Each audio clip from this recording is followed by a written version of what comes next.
नमस्कार बच्चों। अभी आपने कंटिन्यूटी करी फलनों की संततता के बारे में पढ़ा कि किसी बिंदु पर फलन सतत होता है, उसकी क्या क्या कंडीशन थी। अब इसके बाद हम आते हैं अगले टॉपिक डिफरेंशिएबिलिटी पे। डिफरेंशिएबिलिटी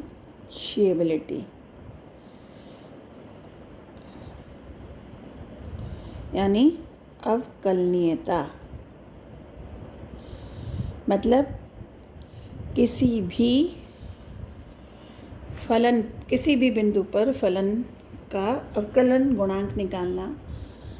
हम पिछली क्लास 9th में हम पढ़ चुके हैं अवकलनीयता के बारे में, और हमने अवकलन गुणांक निकाला था कि मान लीजिए f(x) कोई रियल वैल्यूड फंक्शन है, यानी कि वास्तविक मान का एक फलन है,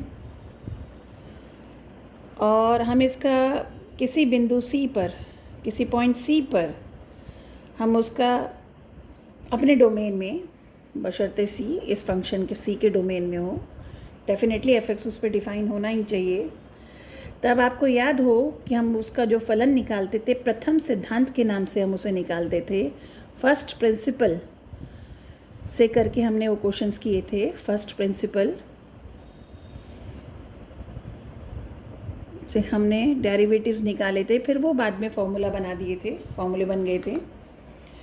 और प्रथम सिद्धांत से किसी फंक्शन f(x) का डिफरेंशियल, जिसको हम f'(x) से, या अगर ये y के बराबर है तो इसे dy/dx के नाम से भी जानते हैं।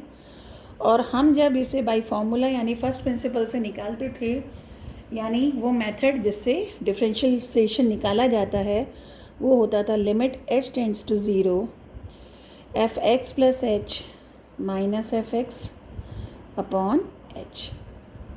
ये आपका प्रथम सिद्धांत का सूत्र हुआ करता था।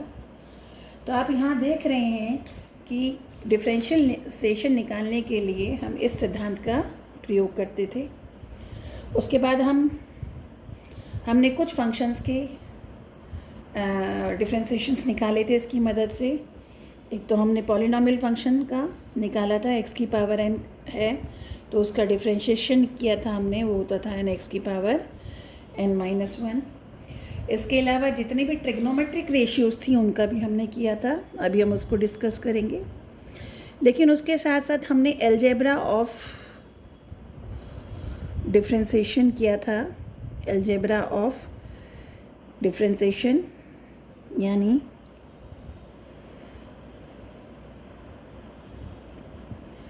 अगर एक फलन f(x) दो फलन के योग के रूप में है,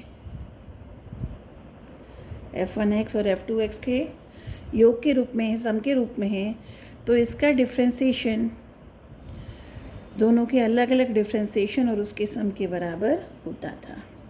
अगर यहाँ माइनस होता तो यहाँ भी माइनस होता। ये हम अलजेब्रा ऑफ डेरिवेटिव्स पढ़ के आए थे क्लास 11th में। ये सारा मैं आपको क्लास 11th का ही रिवाइज करा रही हूँ। इसके बाद हमने प्रोडक्ट रूल किया था कि अगर एक फंक्शन दो फंक्शन की प्रोडक्ट के फॉर्म में लिखा हुआ है तो f'(x) जो होता था वो पहले वाले का डिफरेंशिएशन दूसरा वाला फंक्शन ऐसे की ऐसे, प्लस दूसरा वाला फंक्शन का डिफरेंशिएशन पहले वाला ऐसे की ऐसे। इसे हम प्रोडक्ट रूल या कह लो लीबिन्स रूल के नाम से जानते हैं।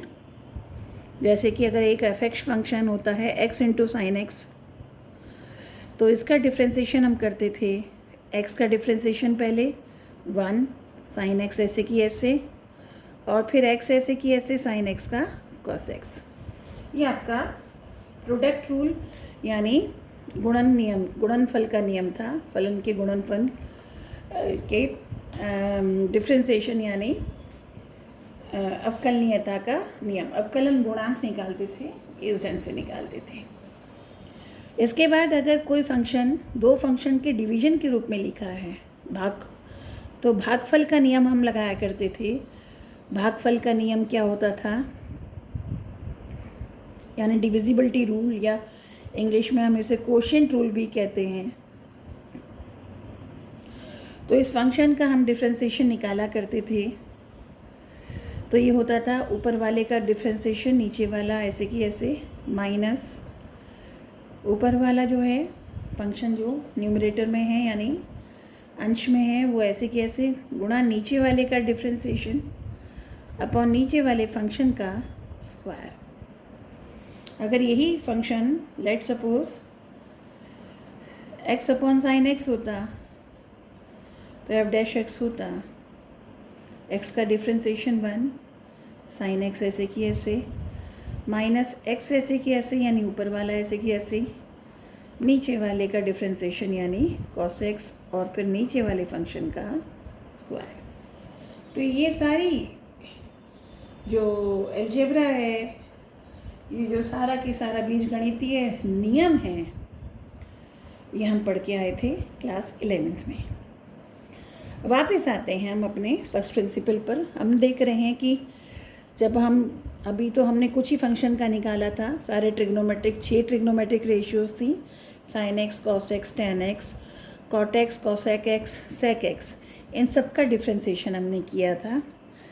अब इस चैप्टर में हम बाकी और फलन जो होते हैं, इन्वर्स ट्रिग्नोमेट्रिक फंक्शंस जो होते हैं और लॉग एक्स जो होता है, ई की पावर एक्स वाले फंक्शन होते हैं, ई की पावर एक्स के फंक्शन होते हैं, ये सारे हम इसमें पढ़ेंगे। पर बिफोर दैट हम एक चीज़ देखेंगे कि एफ डैश एक्स हमने जैसे देखा ये एक लिमिट होती है, लिमिट लेकर निकाला जाता है। और जब हम लिमिट निकालते हैं, निकाली थी हमने देखा था कि ऐसा ज़रूरी नहीं हर फंक्शन का लिमिट निकलेगा। तो अगर लिमिट निकलेगा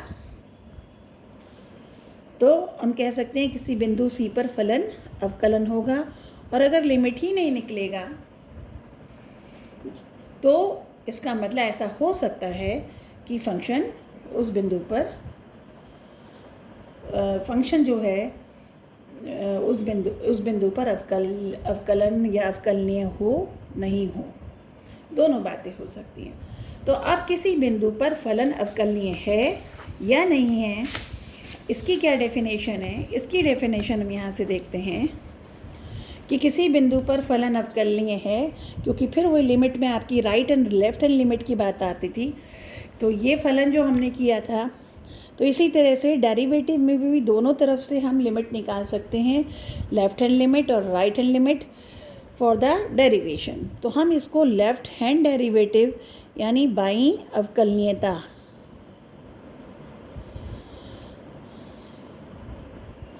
किसी बिंदु सी पर at point C left hand derivative कहते हैं limit h tends to 0, negative के नाम से यहाँ जानते हैं हम। और यहाँ जो हम फंक्शन चलाते हैं 0 minus h minus f0 upon minus h, और किसी पॉइंट सी पर अगर हम कर रहे हैं तो 0 नहीं कहेंगे, सी कहेंगे, क्योंकि सी पे निकाल रहे हैं, सॉरी। और राइट हैंड डेरिवेटिव हम जब निकाल रहे हैं limit h tends to, basically 0 minus का मतलब माइनस की तरफ से, यानी h 0 से छोटा होगा तो फंक्शन यहाँ c प्लस एच आता है। लेकिन मैं लेफ्ट हैंड डेरिवेटिव को ऐसे डिफाइन करती हूँ कि limit h tends to 0, c से c minus H minus F C upon minus H, और राइट हैंड डेरिवेटिव में एफ सी plus H minus F C upon H. तो ये लेफ्ट हैंड डेरिवेटिव, ये राइट हैंड डेरिवेटिव, हो सकता है इसकी लिमिट एग्जिस्ट करे, हो सकता है इसकी लिमिट एग्जिस्ट करे, लेकिन अगर लेफ्ट हैंड डेरिवेटिव और राइट हैंड डेरिवेटिव इक्वल होते हैं तब कहा जाएगा कि at point C function differentiable है, यानी अवकलनीय है। तो ये दोनों कंडीशन ये कंडीशन सेटिस्फाई होनी चाहिए कि लेफ्ट हैंड डेरिवेटिव और राइट हैंड डेरिवेटिव यदि इक्वल हैं किसी पॉइंट सी पर। और लेफ्ट हैंड डेरिवेटिव कैसे निकाला जाएगा? लिमिट h टेंड्स टू 0, जो भी फंक्शन एफ एक्स दिया हुआ है उसमें c minus H minus function की value at C upon minus H. Right hand derivative कैसे निकालेंगे? जो भी फंक्शन दिया होगा उसमें एफ सी plus H minus F C upon H. अब मैं इसको एक एग्जांपल से आपको समझाती हूँ। हम एक एग्जांपल ले लेते हैं आपका मॉडुलस फंक्शन वाला। एफ एक्स मॉडुलस एक्स होता है। इसको अगर हम डिफ़ाइन करें, एक्स मॉडुलस एक्स एक्स के बराबर यदि एक्स धनात्मक या ज़ीरो, यानी एक्स अगर पॉजिटिव होता है तो वैल्यू एज सच, और अगर ये माइनस एक्स होता है, ये माइनस एक्स होता है यदि एक्स की वैल्यू नेगेटिव होती है, एक्स ज़ीरो से छोटा होता है। तो ये फंक्शन आपका डिफ़ाइन है। तो एट पॉइंट ज़ीरो हमने पूरा इसमें पिछले एक्सरसाइज में देखा था, इस पर ये कॉन्टिन्यूस तो था, हमने देखा था ये संतत है, पर क्या ये ज़ीरो पर असंतत भी हो, अवकलनीय भी है, तो ये हमें देखना होगा। तो अवकलनीयता के लिए हम देखते हैं कि क्या फंक्शन ज़ीरो पर इस फलन अवकलनीय है या नहीं है। तो हम ज़ीरो पर लेफ़्ट हैंड डेरिवेटिव निकालेंगे और राइट हैंड डेरिवेटिव निकालेंगे। तो अब हम इस पर अगर आते हैं, अगर हम लेफ़्ट हैंड डेरिवेटिव निकालते हैं तो वही लगाएंगे formula, limit H tends to zero F zero minus H, चूँकि अब ज़ीरो की जगह क्या है, सी है, तो zero minus H minus F zero upon minus h, ये लेफ़्ट हैंड डेरिवेटिव बैठेगा। अब ज़ीरो माइनस एच कैसी संख्या है, ज़ीरो से छोटी, तो जब x ज़ीरो से छोटा है तो एफ एक्स की जगह आएगा माइनस एक्स, तो ज़ीरो माइनस एच की जगह लिखेंगे हम माइनस, और x की जगह zero minus H. F zero की वैल्यू यहाँ से देखने से पता चल रही है, जब x ज़ीरो है तो एफ एक्स किसके बराबर, x के, यानी एफ ज़ीरो किसके बराबर, ज़ीरो के, तो एफ ज़ीरो का मान ज़ीरो ही है अपॉन माइनस एच। यहाँ से आप देखेंगे ये लेफ़्ट हैंड लिमिट डेरिवेटिव आपका कितना आएगा,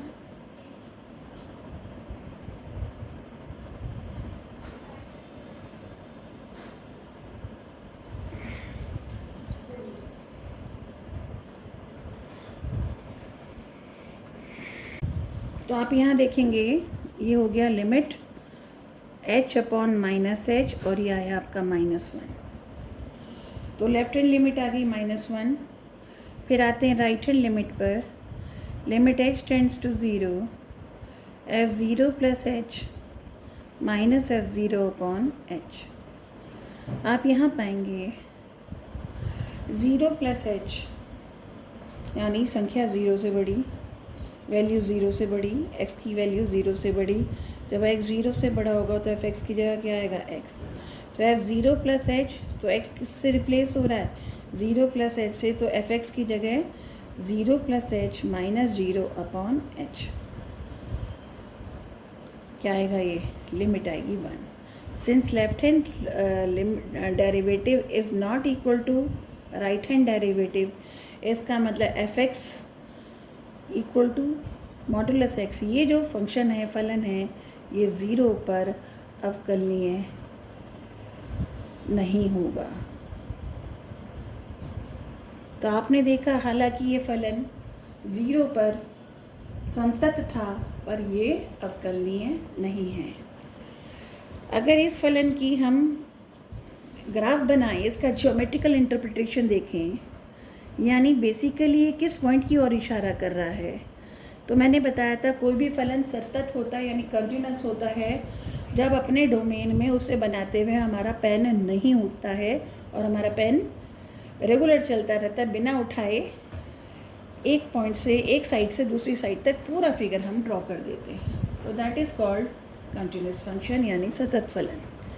लेकिन अगर हम इसको ड्रॉ करें, अब देखेंगे ध्यान से, तो इसको मैंने जब ड्रॉ किया था एफ एक्स इक्वल टू, यानी Y equal to X when X greater than equal to zero, यानी X greater than equal to कहाँ होगा, ज़ीरो, इधर वाली साइड में, तब फंक्शन क्या आएगा, वाई इक्वल टू एक्स, और वाई इक्वल टू एक्स एक ऐसी लाइन होती है जो कहाँ से जाती है, मूल बिंदु से जाती है, यानी ओरिजिन से जाती है, और हैविंग स्लोप कितना 45 डिग्री, तो या पॉइंट निकालें इस पर 1 1 2 2 3 3, तो उस तरह से आप देखेंगे और ड्रॉ करेंगे तो इस तरह की ये लाइन आएगी आपकी, इस तरफ को जाएगी।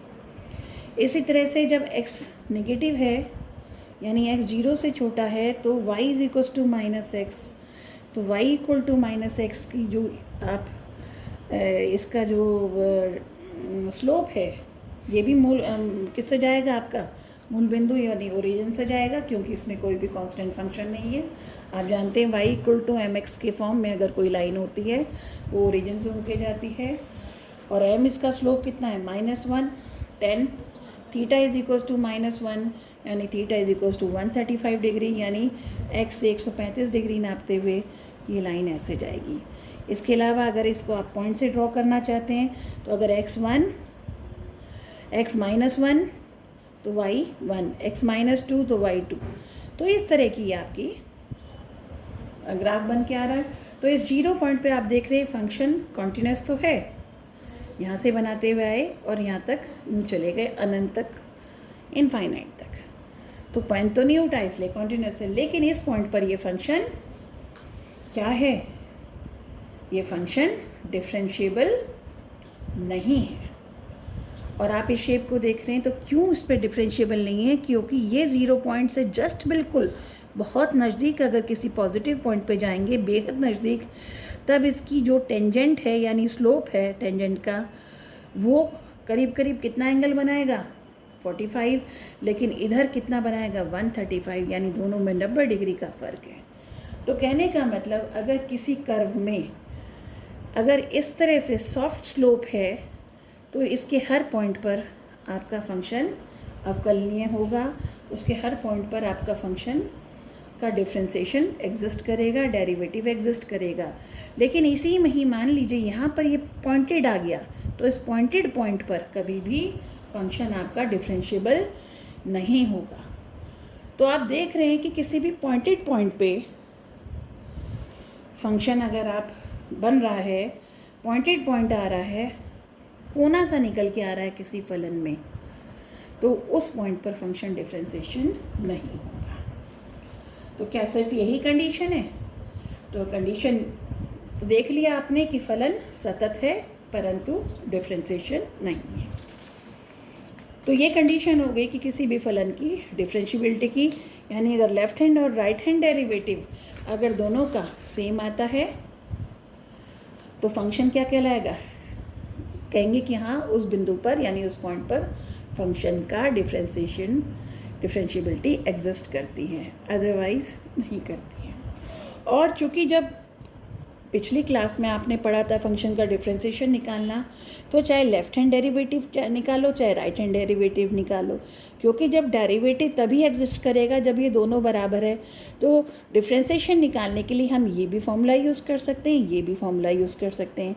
और प्रथम सिद्धांत के लिए हमने ये राइट हैंड डेरिवेटिव वाला फॉर्मूला यूज़ किया था क्लास 11th में। आप चाहें तो ये फॉर्मूला भी यूज़ कर सकते हैं, तो कोई एक फॉर्मूला आप यूज़ कर सकते हैं बशर्ते आपको पता हो कि उस पॉइंट पर फंक्शन का डिफरेंशिएशन एग्जिस्ट करता है। तो ये आपकी डिफरेंशिएबिलिटी के बारे में बात थी और इसी से हम डिफरेंशिएबिलिटी निकाल रहे थे।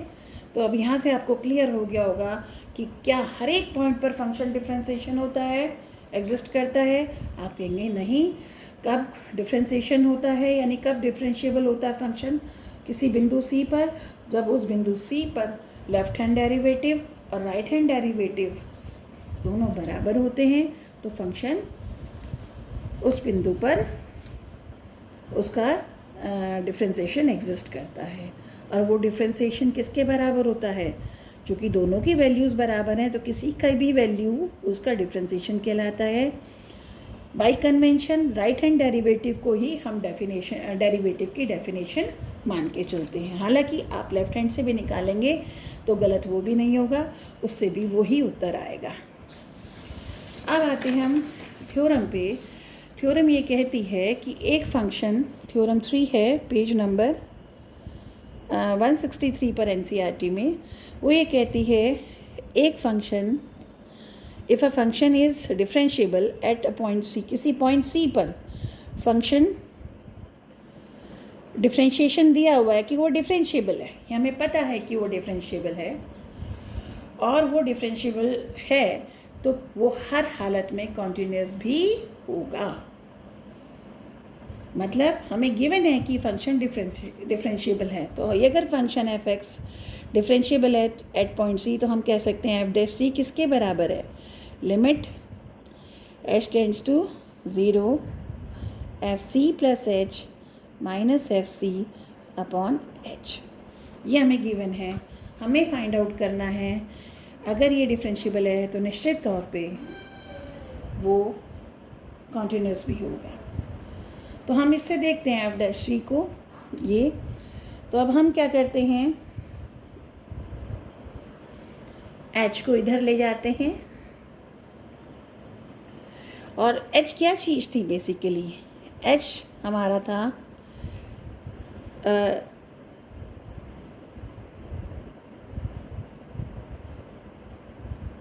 फंक्शन जो हमारा था। अब हम क्या करते हैं, इस c प्लस एच को x से रिप्लेस करते हैं, तो h हो जाएगा x माइनस सी,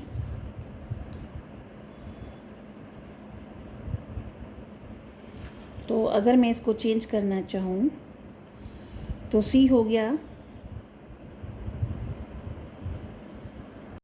तो अब हम इसे फिर से करते हैं, इसको चेंज नहीं करते, तो हम यहाँ से क्या करते हैं, दोनों तरफ से h से मल्टीप्लाई कर देते हैं, limit h tends to zero c plus H minus F c, ये आपका आ गया। अब यहाँ पर अगर हम लिमिट लें इस पूरे की, तो f dash c into h limit h tends to zero F C plus H minus limit h tends to zero F c. अब अगर h टेंड्स टू ज़ीरो हो रहा है तो यहाँ h को ज़ीरो रखने पर वी गेट ज़ीरो, इसे हम लिमिट अभी नहीं ले रहे, इसी फॉर्म में रख रहे हैं, और इसकी लिमिट कितनी हुई एफ सी, चूँकि एफ सी कैसा है, कांस्टेंट फंक्शन है, इसमें h नहीं है, तो यहाँ से आपने पाया कि f c equal to limit h tends to zero F C plus h, और ये क्या था आपका, ये था आपका राइट हैंड लिमिट निकालते, किसी पॉइंट सी पर क्या बनता है, ये राइट हैंड लिमिट। इसी तरह से अगेन हम एफ डैश सी में अगर हम ये कहते हैं फंक्शन डिफरेंशिएबल है, तो ये राइट हैंड डेरिवेटिव के बराबर होता है फंक्शन की वैल्यू, या फिर कह लो लेफ्ट हैंड डेरिवेटिव के बराबर होता है। तो आप C minus H minus F C upon minus H, पूरे को माइनस एच से मल्टीप्लाई करते हैं और लिमिट भी ले लेते हैं साथ साथ, फिर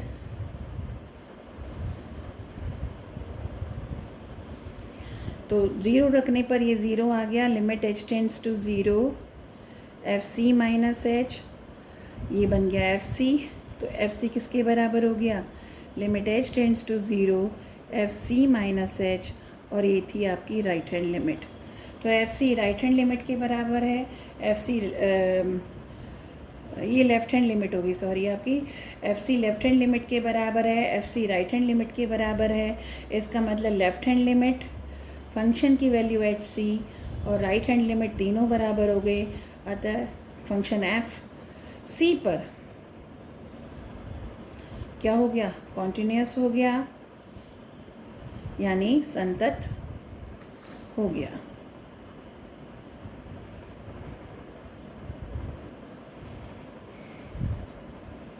इस तरह से आप ये कहेंगे फंक्शन आपका कॉन्टिन्यूस भी है, अगर फंक्शन आपका डिफरेंशिएबल है तो निश्चित तौर पे वह फंक्शन सतत भी होगा।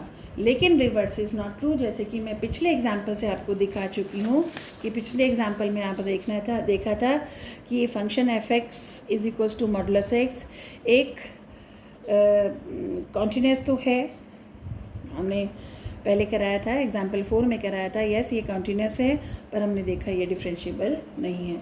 तो यहाँ से व्हाट वी कंक्लूड कि अगर फंक्शन डिफरेंशिएबल है यानी अवकलनीय है तो निश्चित तौर पे वो सतत भी होगा, परंतु यदि वो सतत है तो ये ज़रूरी नहीं है कि वो डिफरेंशिएबल वो हो भी सकता है, वो नहीं भी हो सकता। तो ये सारा आपने पढ़ा था डिफरेंशिएबिलिटी के बारे में। अब अगले टॉपिक में मैं आपके बाकी डिफ्रेंसिएशन और बता देंगे। अभी के लिए इतना ही करेंगे।